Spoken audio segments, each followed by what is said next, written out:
Assalamu alaikum. Welcome to today's fun English grammar class. আজকে আমরা শিখব গ্রামার সম্পর্কে। চলুন শুরু করা যাক। প্রথমে আমরা শিখব নাউন। যার নাম আছে সবই কিন্তু নাউন। কোনো ব্যক্তি বা বস্তুর ক্ষেত্রে বোঝায় সেটাই হচ্ছে নাউন। যেমন আছে রাহিম স্কুল ক্যাট।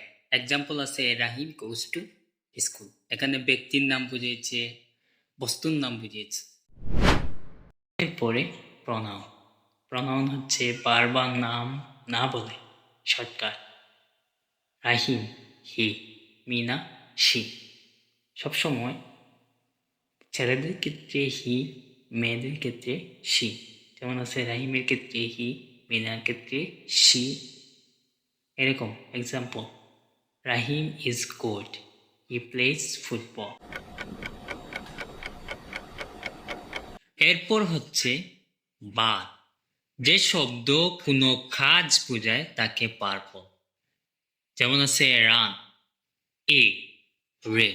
রান মানে হচ্ছে দৌড়ানো, ইট খাওয়া, রিড পড়া। এগুলা হচ্ছে বার, এগুলা হচ্ছে বার। এক্সাম্পল আই রিড এ বুক।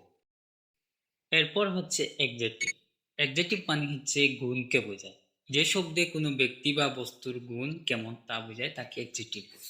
যেমন রেড অ্যাপেল, হ্যাপি বয়, বিগ বল। এগুলা গুণকে বুঝিয়েছে। রেড অ্যাপেল, আপেলটা কেমন লাল, আপেলটা কেমন হয় লাল হয়।